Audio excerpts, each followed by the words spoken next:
Una de las preguntas más intrigantes en el libro de Génesis es, ¿de dónde salió la esposa de Caín? Your earbud fell in a coffee cup. You need a taco pick-me-up. When modern life gets rough, grab the timeless taste you love.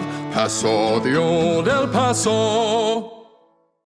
This episode is brought to you by KPMG. Making an impact is how KPMG helps make the difference. KPMG applies advanced tools and strategic thinking to convert data into actionable knowledge and deliver value by improving performance through transformation, modernizing processes with technology, harnessing the power of data, navigating complex M&A transactions, and enhancing trust among stakeholders. Go to kpmg.us/advisory to learn more. KPMG. Make the difference. Caín, el primer hijo de Adán y Eva, es conocido por haber cometido el primer homicidio al matar a su hermano Abel. Sin embargo, en Génesis 4:17 se nos dice que Caín conoció a su mujer y ella dio a luz a Enoc. ¿Quién era esta mujer y de dónde vino? Hoy vamos a explorar lo que la Biblia y otros textos antiguos nos dicen sobre este misterio. Antes de profundizar en este tema, tomemos un momento para pensar. ¿Alguna vez te has preguntado cómo empezó realmente la humanidad? ¿Cómo Caín, siendo el segundo hombre nacido según la Biblia, pudo encontrar esposa? Esta es una de las muchas preguntas que han fascinado a los estudiosos de la Biblia durante siglos, y hoy comenzaremos a desentrañar este enigma. Es importante recordar que la Biblia no siempre nos ofrece todos los detalles sobre los eventos o personas mencionadas. En muchos casos, se enfoca en lo que es esencial para el mensaje teológico y deja otros aspectos sin abordar directamente. Tal es el caso de la esposa de Caín. La Biblia no menciona su nombre ni ofrece una explicación directa de su origen. Entonces, ¿qué podemos deducir de los textos sagrados? En Génesis 5:4 encontramos una pista importante. Se nos dice que Adán engendró hijos e hijas, además de Caín, Abel y Set. Aunque estos otros hijos no son nombrados ni descritos, este versículo nos indica que Caín pudo haberse casado con una de sus hermanas. En esa época primitiva, cuando la humanidad estaba en sus primeras generaciones, era común que los hijos de Adán y Eva se casaran entre sí. Aunque este concepto puede parecernos extraño desde nuestra perspectiva moderna, es importante recordar que, según la tradición bíblica, todos los seres humanos descienden de Adán y Eva, lo que hace inevitable que las primeras generaciones tuvieran que casarse entre sí. Pensemos en esto por un momento. ¿Te sorprendería descubrir que los primeros seres humanos, según la Biblia, debían unirse entre hermanos para formar la humanidad?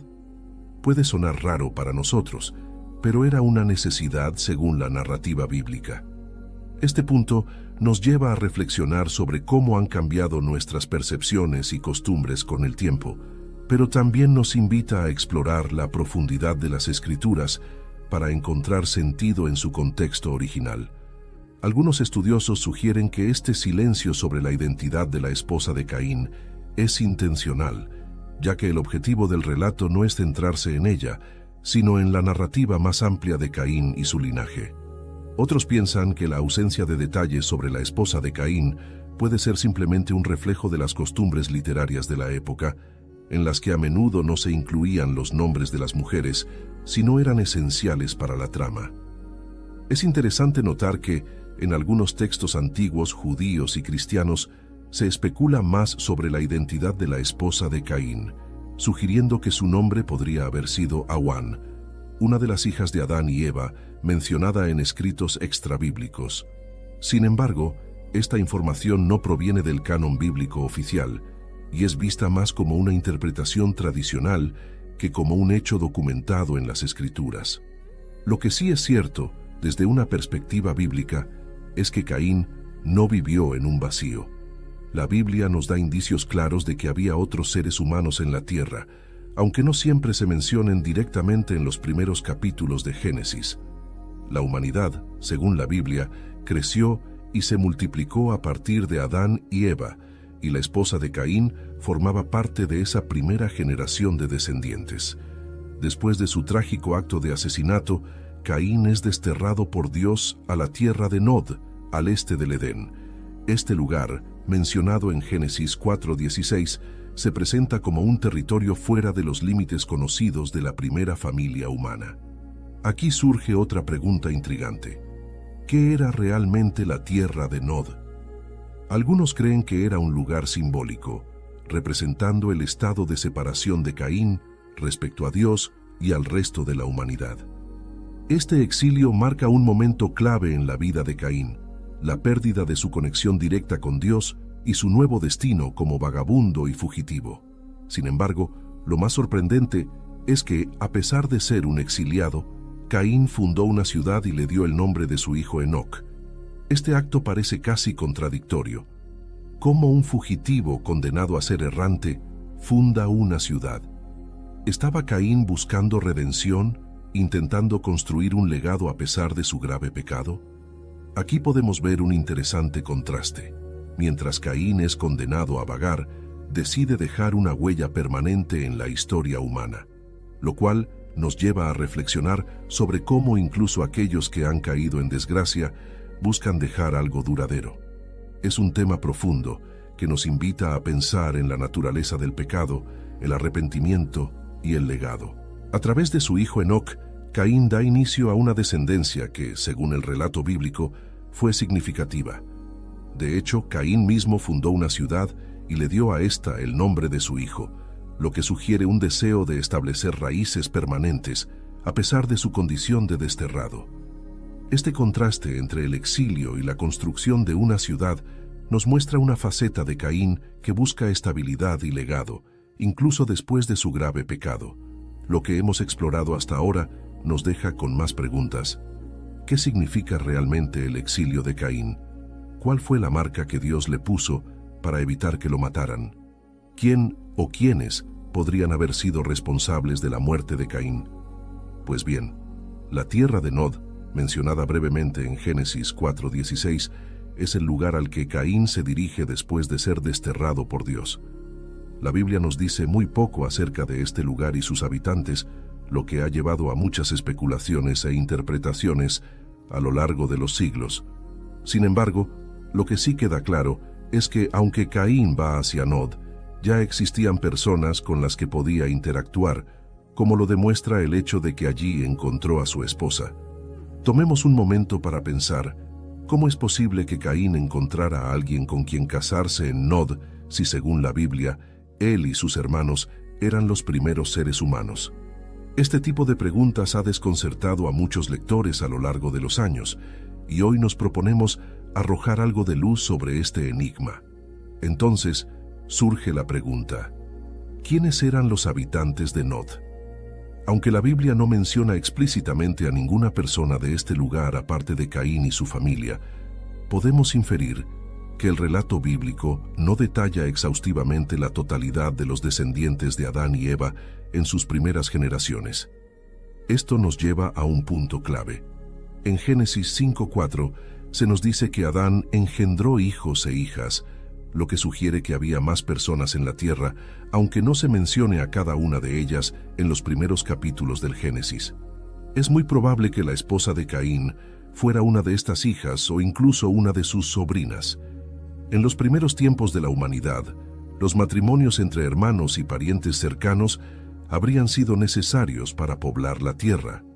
Aunque este tipo de uniones puede parecernos inapropiado desde nuestra perspectiva moderna, es fundamental entender que, en ese contexto primitivo, no había otra opción.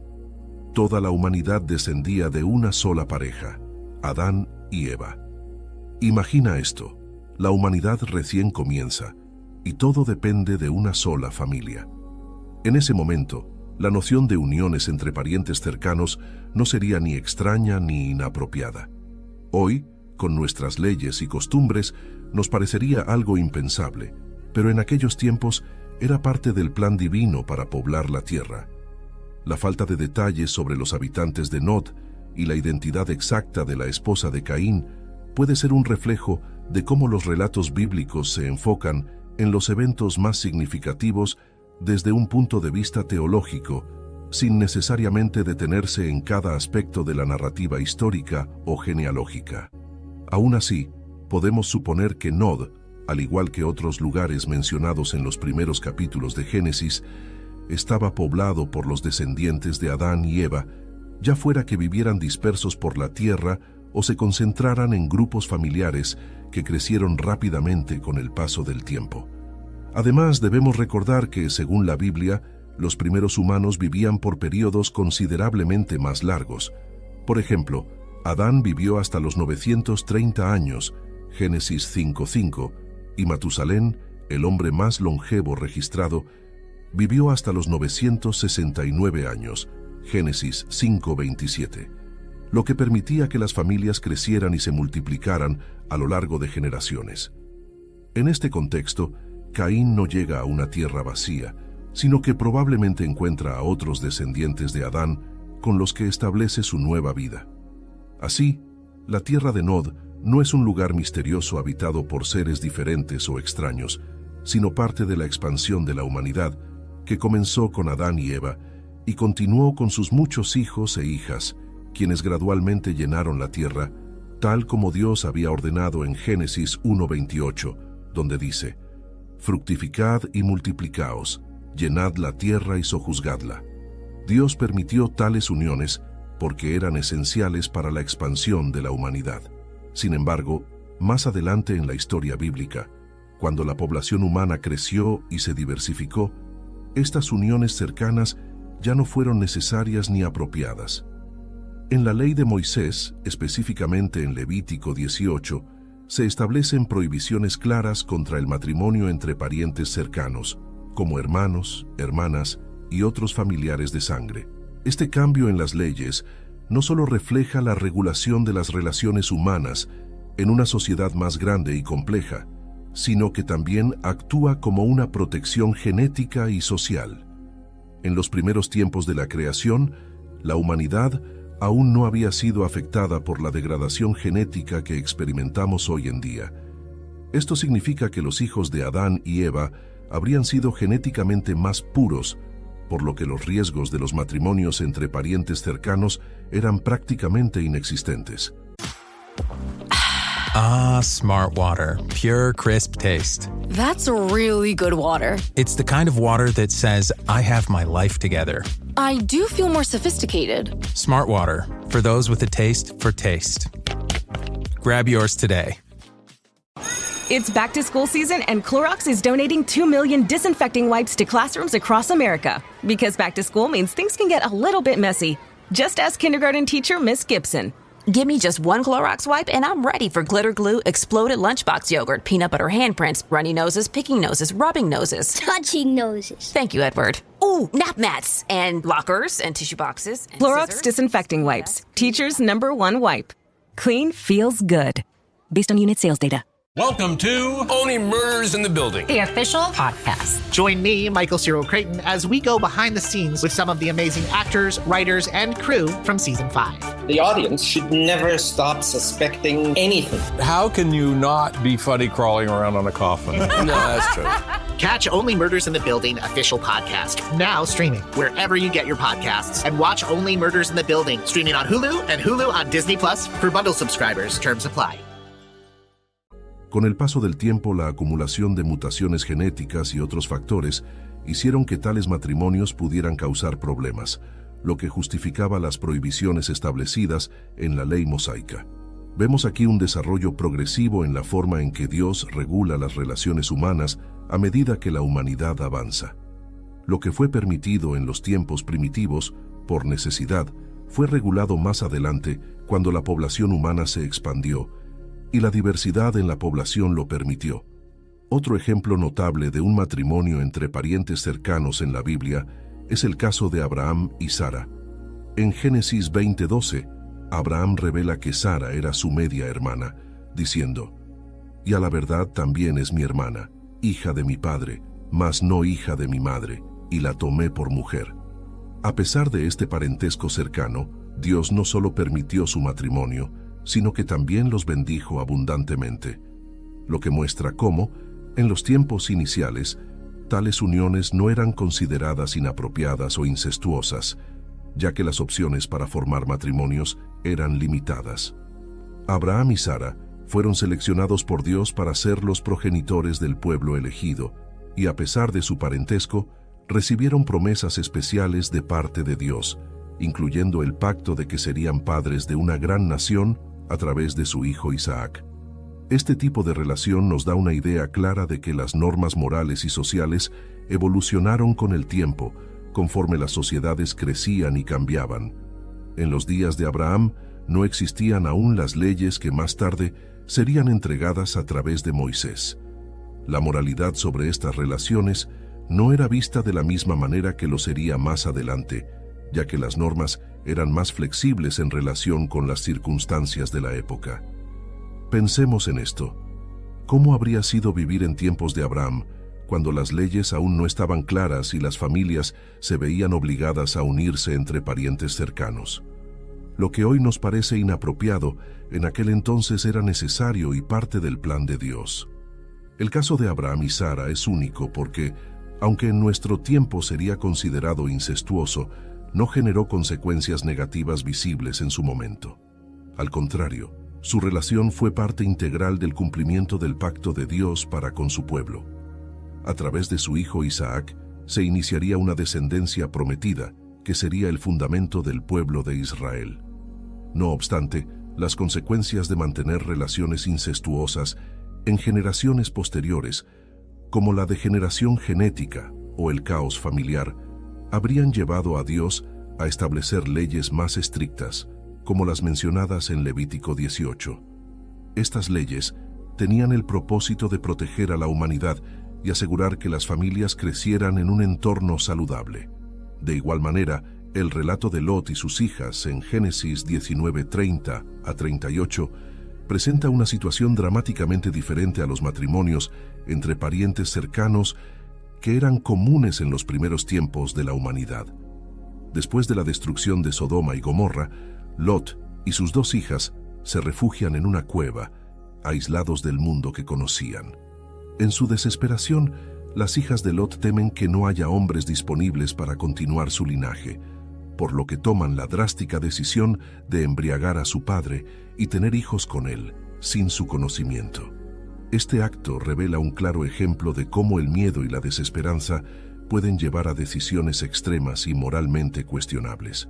Las hijas de Lot, en lugar de confiar en la provisión de Dios para su futuro, deciden actuar por cuenta propia utilizando medios reprobables. Este relato es un reflejo de lo que sucede cuando las personas pierden la confianza en el plan divino y toman el destino en sus propias manos. El resultado de este acto fue la fundación de 2 naciones, Moab y Amón, quienes más tarde serían grandes enemigos de Israel. Este desenlace nos muestra cómo una decisión impulsada por el miedo y la desesperanza puede afectar no solo a los individuos involucrados, sino también a generaciones futuras. La Biblia no esconde los errores y las debilidades humanas, y este episodio destaca que incluso los justos, como Lot, pueden cometer errores con consecuencias duraderas. Esto nos invita a reflexionar. ¿Cuántas veces, por miedo o falta de fe, hemos tomado decisiones que luego lamentamos? La historia de Lot y sus hijas nos recuerda que es mejor confiar en el plan de Dios, incluso cuando no vemos una salida inmediata. Por otra parte, el relato de Amnón y Tamar en 2 Samuel 13 es uno de los episodios más oscuros dentro de la historia familiar del rey David. Amnón, el primogénito de David, se obsesiona con su media hermana Tamar, hermana completa de Absalón, y desarrolla un deseo insano hacia ella. En un acto de manipulación y engaño, Amnón finge estar enfermo y, aprovechando la vulnerabilidad de Tamar, la viola.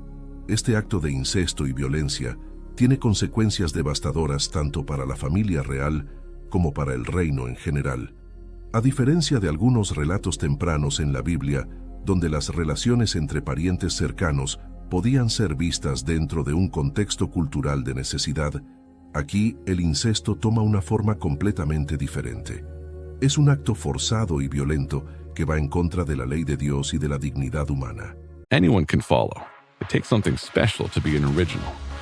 Which is why the 2025 Lincoln Navigator SUV arrives with new ways of surrounding you in luxury, including the ultra-wide 48-inch panoramic display and the multi-sensory Lincoln Rejuvenate experience. A true original never stops evolving. So meet the 2025 Navigator, the original that's all new and better than ever. Learn more at Lincoln.com. Lincoln and Navigator are trademarks of Ford or its affiliates. Whoa! That was a bop! Ooh, let's keep the party going with the Claptrap Public Domain Serenade! Happy birthday to you! Let's all loot and shoot! Ba-ba-doo-doo! Borderlands 4! Well, that kind of fell apart toward the end. But you get the idea. Borderlands 4 is out now! Buy it! Buy it, buy it, buy it! Rated M for Mature. El pecado de Amnón no solo es condenado por las leyes divinas, sino también por la propia narrativa bíblica. Es un ejemplo de abuso de poder, impiedad y desenfreno sexual, que fue castigado no solo por la ley divina, sino también por la mano vengadora de su hermano Absalón. Este relato nos muestra que, cuando el incesto y la violencia se mezclan, el resultado es una devastación tanto a nivel familiar como social. El hecho de que Amnón, siendo el hijo del rey David, cometiera este terrible pecado no lo protegió de las consecuencias, lo que destaca un principio fundamental en la Biblia. El pecado trae juicio, sin importar el estatus o la posición de la persona. El castigo de Amnón fue doble. Primero, perdió a su hermana Tamar, quien quedó devastada y marcada por el dolor y la vergüenza de la agresión. Tamar, una mujer inocente, quedó desamparada y cargó con las consecuencias de una atrocidad que ella no provocó. Es un recordatorio desgarrador de cómo el pecado de una persona puede destruir la vida de otra, afectando profundamente a las víctimas de tales crímenes. Pero el juicio final sobre Amnón llegó a través de su hermano Absalón, quien, lleno de furia y deseos de justicia, lo mata como venganza por lo que hizo a su hermana. Pensemos en esto. La violencia genera más violencia. El pecado de Amnón no solo destruyó la vida de Tamar, sino que trajo caos y muerte a toda la familia. ¿Cuántas veces en la vida vemos que el pecado no se detiene en una sola acción, sino que se extiende afectando a otros? Este es un claro ejemplo de cómo el pecado, especialmente aquellos de carácter violento y abusivo, no solo destruyen a las víctimas, sino que traen caos, división y muerte a las familias. Además, este episodio nos muestra la incapacidad de David para controlar a sus hijos y aplicar justicia de manera efectiva, lo que a su vez genera un ciclo de venganza y violencia en su familia. El pecado de Amnón no solo causa su propia muerte, sino que es el comienzo de una serie de eventos trágicos que culminan en la rebelión de Absalón contra su padre David, lo que lleva al derramamiento de sangre y al desorden en el reino de Israel. Finalmente, no podemos ignorar el caso de Herodes Antipas y Herodías, relatado en Mateo 14, 3-4, un claro ejemplo de cómo las relaciones inmorales fueron condenadas tanto por la ley de Moisés como por los líderes religiosos. Herodes Antipas, tetrarca de Galilea, se casó con Herodías, quien era la esposa de su hermano Felipe, lo cual claramente violaba las leyes morales y religiosas de la época. Este matrimonio ilícito fue denunciado públicamente por Juan el Bautista, quien no temió proclamar la verdad ante los poderosos. Levítico 18 establece las leyes dadas por Dios a Moisés relacionadas con la moralidad sexual y las prácticas prohibidas entre el pueblo de Israel, con el propósito de diferenciarlos de las costumbres inmorales de las naciones vecinas. En este capítulo se prohíben las relaciones sexuales con familiares cercanos, tales como padres, hermanos, hijos, nietos, tías, tíos, nueras y cuñados. También se condena el adulterio, prohibiendo las relaciones con la esposa de otro hombre. Asimismo, se prohíben las relaciones con animales, bestialismo y las relaciones homosexuales, específicamente entre hombres. Además, Levítico 18 incluye una advertencia contra las prácticas paganas, como el sacrificio de hijos al dios Moloc, una costumbre común en las culturas cananeas. Herodes ignoró dicho mandato al tomar a Herodías como su esposa, mientras Felipe aún vivía. Para Juan el Bautista, este no era solo un asunto de parentesco mal visto, sino un acto de inmoralidad que reflejaba el deterioro moral de los líderes de Israel. Por ello, Juan lo confrontó abiertamente diciendo: no te es lícito tenerla. Mateo 14:4, lo que desencadenó la furia de Herodías y en última instancia condujo a su encarcelamiento y muerte. Este ejemplo nos enseña que al igual que en la época de Juan el Bautista, la verdad debe ser defendida, incluso frente a aquellos en el poder. Juan no tuvo miedo de hablar en contra del pecado, aun sabiendo que esto pondría su vida en peligro. Nos invita a preguntarnos, ¿defendemos la verdad con ese mismo valor sin importar las consecuencias? El matrimonio entre Herodes y Herodías no solo fue considerado incestuoso y pecaminoso, sino que reflejaba un desprecio abierto por las leyes divinas y una falta de respeto por los límites morales establecidos por Dios. La historia también nos deja una lección sobre la corrupción y las consecuencias del pecado. Herodes, aunque inicialmente temeroso de Juan el Bautista y consciente de que éste era un hombre justo y santo, finalmente cedió a las presiones de Herodías y su hija y ordenó la muerte del profeta. Este acto no solo marca la tragedia personal de Juan, sino también el endurecimiento del corazón de Herodes, quien permitió que su relación inmoral lo llevara a tomar decisiones que lo alejaron aún más de la verdad y la justicia. En conclusión, a lo largo de estos relatos, vemos cómo Dios estableció leyes claras para proteger la dignidad y la santidad de las relaciones humanas. Desde las primeras uniones en los tiempos de Adán y Eva hasta la ley mosaica y las denuncias proféticas de Juan el Bautista, la Biblia subraya la importancia de seguir los mandamientos de Dios en cuanto a las relaciones familiares y morales. Cuando estas leyes se rompen, las consecuencias son devastadoras, tanto para los individuos como para la sociedad en su conjunto. Finalmente, la lección es clara.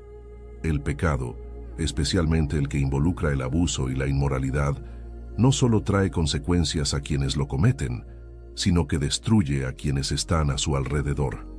Gracias por ver este video. Esperamos que te haya sido de ayuda y que hayas aprendido algo nuevo. Si te gustó, no olvides darle like y suscribirte para más contenido.